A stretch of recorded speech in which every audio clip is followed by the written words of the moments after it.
Thank you so much, Jillian and Eric, for being here for our interview for the Authority magazine. And I am a fan of your work, and I'm so fascinated by this whole concept of reconnection healing. And could you please explain in basic terms what is it? What is reconnection healing?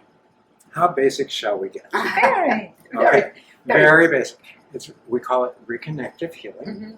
And Reconnective Healing is really a hands-free form of interacting with the field, Mm-hmm. receiving frequencies, new aspects of energy, light, and information, which science today calls the Reconnective Healing frequency or field. And in that work with it, you begin to change. But instead of explaining it verbally. So instead of just talking about it, let me see your hand for a minute. Open your fingers just like that. Hold them really wide and really still if you can. And I'm going to bring my hand in here. Do you see that movement that's going on in your fingers? Mm-hmm. Are you moving your fingers? No. Then they're moving themselves, huh? Yes. And as I pull a little further away, the movement seems to change in your index finger, for instance. Yes. And in your ring finger, then your thumb. Tell me what you feel. I feel stretched. I feel like opening up. I feel that my energy is opening up in the palm even, and as if somebody's pulling lightly by my fingers. Good. Does the feeling change as I get further away? Or does it stay the same, or does it change? It actually feels more. It's stronger. It's the opposite of what you would think. Right. Now, But leave your hand there for a well, moment. yes, right. Leave your hand there for a moment. And even here, where I'm going to play, and I want you to keep your eyes on your fingers themselves, because we have a very distinct interaction, Mm-hmm. which is not, in any relationship, to me sending energy. It's all receiving. So as I play here,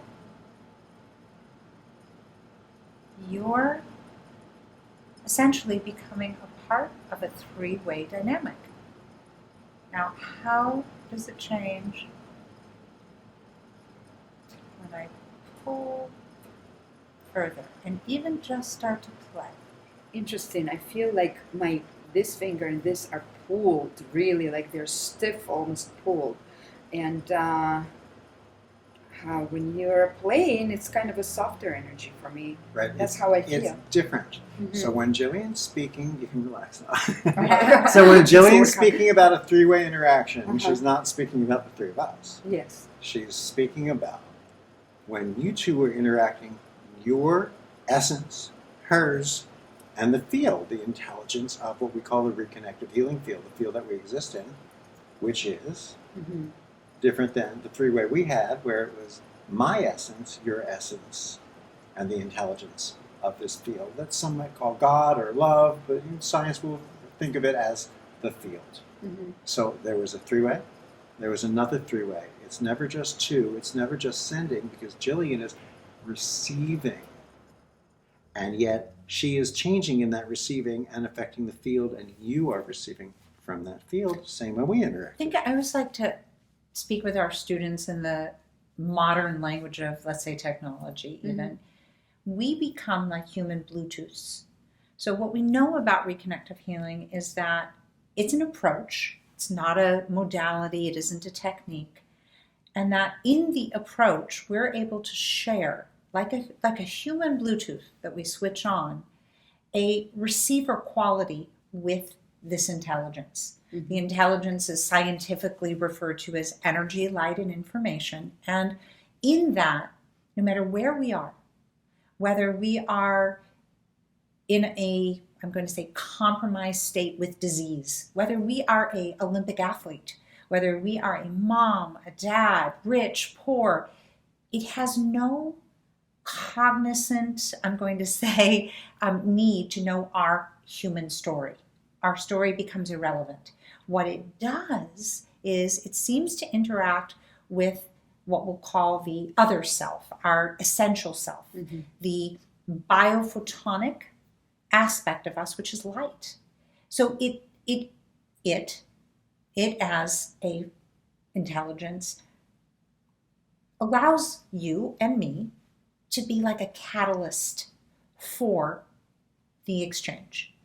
And in that interaction that we just shared, it was actually affecting your cells, affecting the DNA in each and every one of our cells, allowing for a greater emission of a more coherent or harmonic light that communicates balance and healing throughout your body at the same time, throughout mine and throughout Jillian's. So one person's healing becomes the healing of the planet. Is it similar? I'm a Reiki teacher. So is this similar to how Reiki energy works? And if it is, what is the difference? That really would be question. It's inclusive of how Reiki works.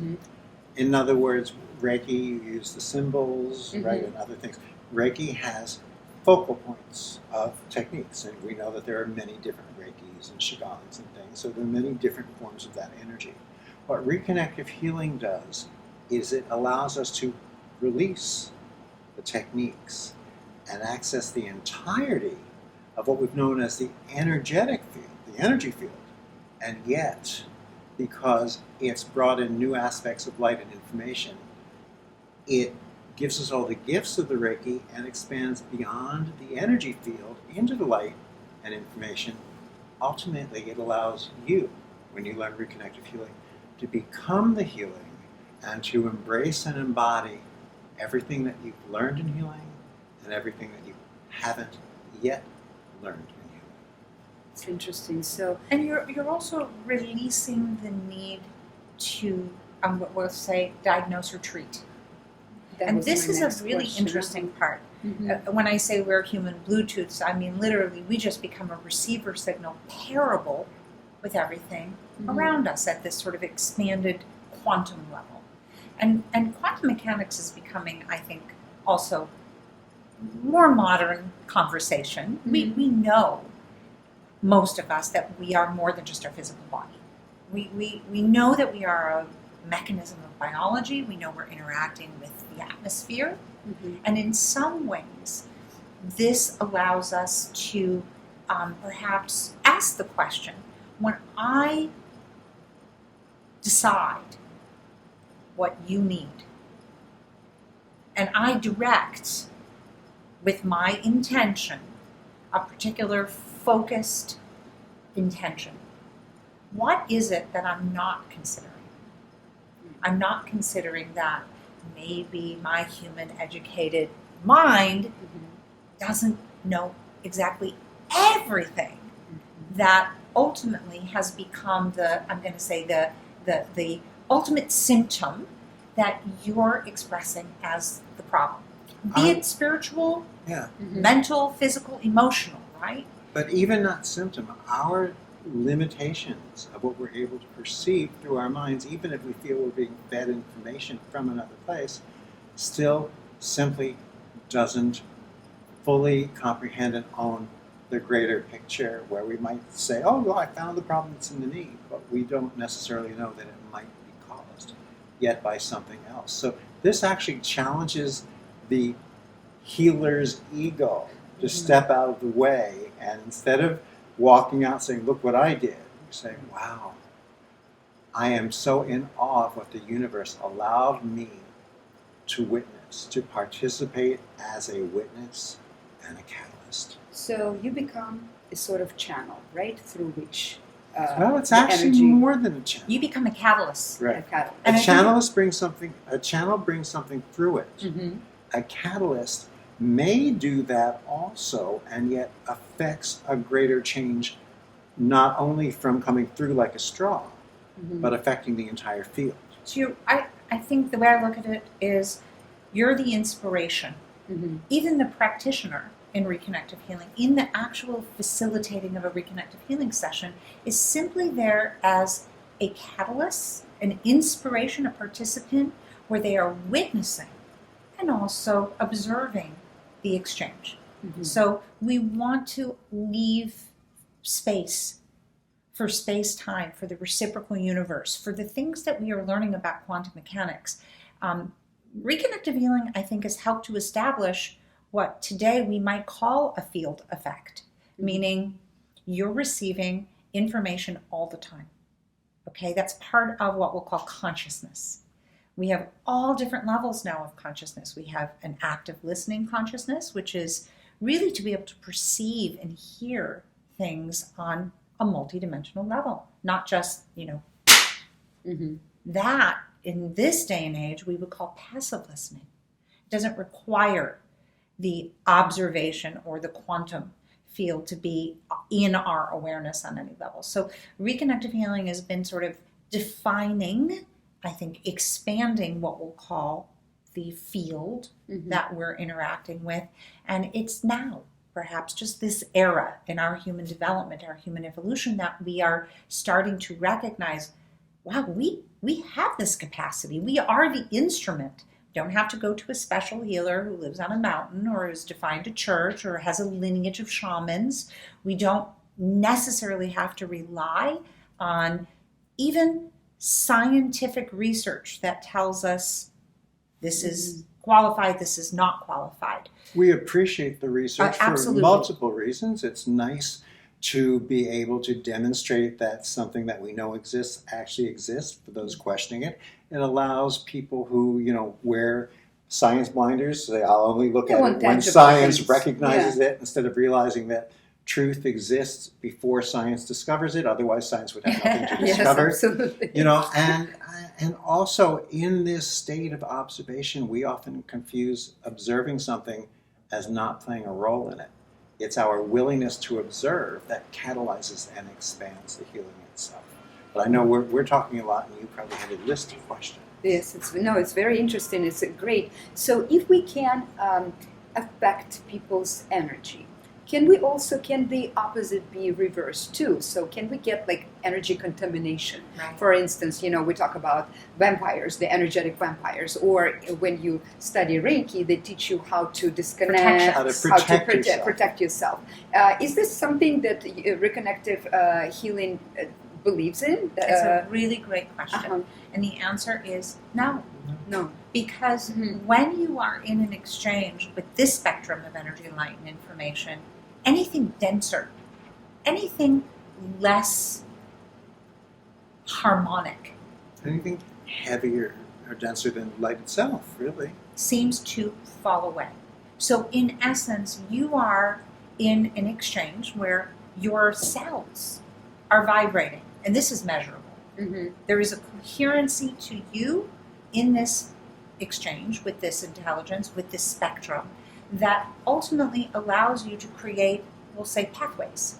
These pathways have no ability to, I'm going to say, interact or entrain with anything denser than light itself. And to be honest with you, dark energy or darkness is simply the absence of light. Yes. So we in Reconnective Healing aren't in need, or it isn't required, nor do people who experience this particular approach. It's very interesting. Not only do they take anything on, but they become the healing itself. There's like love. Right. And we say, to feel love, there's risk and reward. Maybe they're there today, maybe they're not there tomorrow. Maybe, he meant something at one point and then he did something, and here you become love itself. There is a bridge that we walk over in this entrainment, and molecularly, every cell in our body starts to become that level of coherency. So when we become light, fear has no place to exist. When we become love, fear has no place to exist. When we become light, it shows that the darkness was, as Dillian said, an absence, was only an illusion. When we vibrate and resonate with the reconnective healing frequencies, it's like vibrating at a level of what I like to say is truth. And when we vibrate as truth, our untruths, the health limitations that are not really who you and I and anyone else is, those untruths just fall away, and all that's left is the essence, is the truth, is the light, is the love that we are.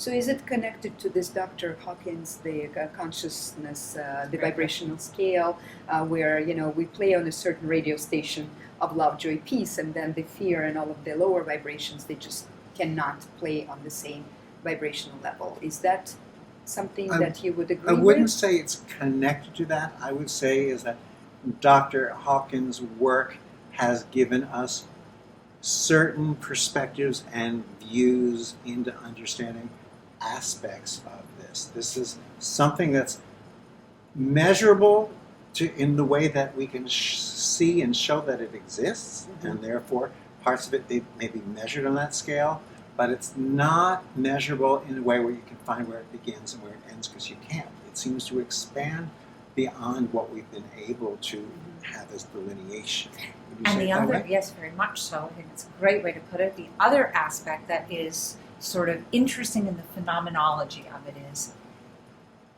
it has no hope, faith, or belief.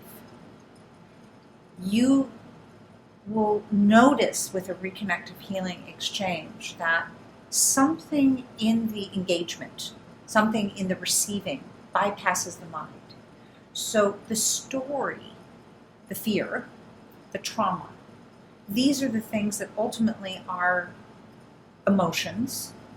And when we look at epigenetics and we look at neuroscience, so much of moving beyond our limitations can be mind to matter. This is sort of reconnective healing is probably the next frontier. We're ready to master mind to matter. We should be able to, in this day and age, focus a thought and understand that that focused thought shapes and defines the matter that we are realizing in our daily life. Once we do that, we then need to recognize, well, that was my thought or my intention. How often do you create an intention or a box of intentions and you've got them all thought out, but really you're thinking about your dry cleaning or picking up the kid, or your focused intention is limited by the very nature that it's that which you have, quote unquote, defined with your mind. It has a beginning and an end. This spectrum seems to be inexhaustible. And something in it which we don't yet know. This is part of a new study that we'll be doing in 2020, how to track with some of the new technology that's out there.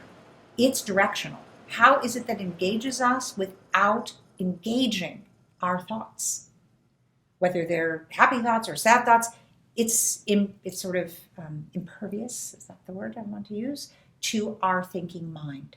It seems to capture us in a very here now, highly transparent moment that seems to be in between awareness, thinking awareness, and awareness. So when Jillian's saying this doesn't require that we have faith, hope, or belief in it, what it means is it just is. Nice if you recognize it. It doesn't But it matter works if you anyway. don't.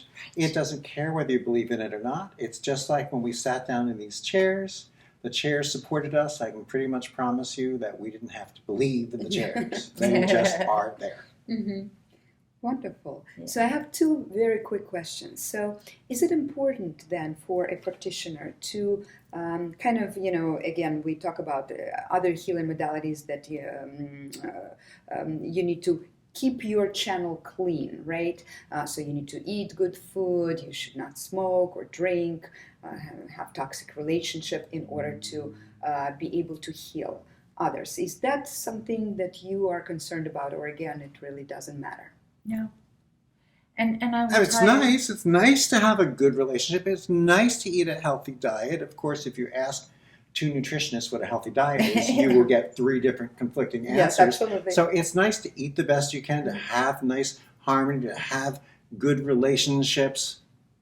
But with reconnective healing, I would say simply that the frequencies keep the channel clear and clean. And that's often what we find. So I'll tell you just really a quick little story. We have a student of ours who brought her daughter, who has, in her 30s, suffered from depression her whole life. But she is super high functioning. She has a six-figure plus job. She has managed her depression so perfectly and beautifully by applying focused attention around her darkness and the negativity that comes, and many dark nights of the soul. She was getting married in like 3 weeks, and her mother dragged her to one of our presentations. And just before that, she had a Reconnective Healing session. And at the end of our presentation, she came up and she introduced herself and said, "I'm the daughter of one of your students, and I am having a little problem." And I said, "Tell me." And basically she explained, since her Reconnective Healing session, that she has known of herself her entire life had vanished. Meaning her depression was nowhere to be found. Her entire life was organized and structured around systems to keep at bay what you just described: negativity and darkness and unhealthy behavior. And that whole structure no longer needed, because she couldn't find the depression anymore, had literally vanished. Now, what do we do with that? We have to come to the realization at that moment that there is a capacity for us to heal that is greater than what we're going to control.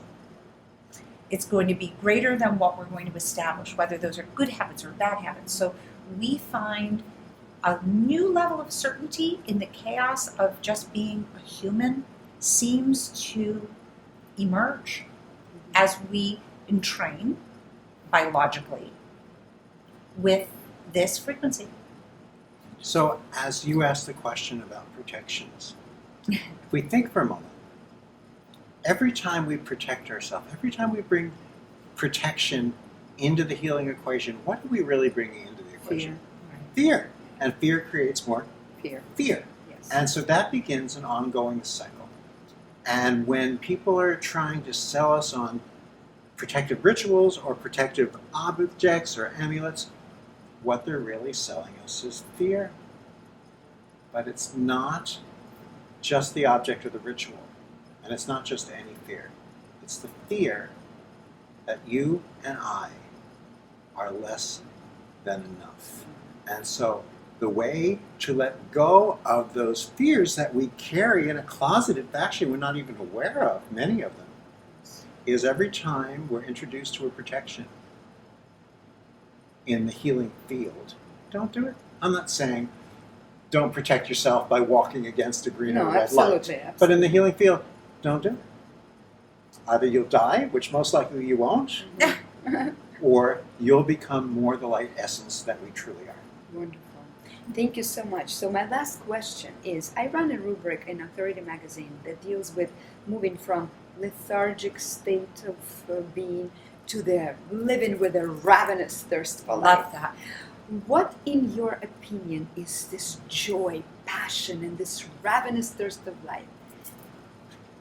I think that to live an embodied life where you are inspired and in service, not just to another, but that you are feeling motivated because you have a sense of autonomy. You have a sense of mastery and you have a sense of purpose. Gives us this, I'm going to say, new paradigm to really, I'm going to say, live a connected life. And to me, this is available. This should be, can be, is our God-given right. As we come in this form, we are here for that experience. And Reconnective Healing as a mission is here really to express that every sentient human being is here to be able to live that embodied freedom, love, joy.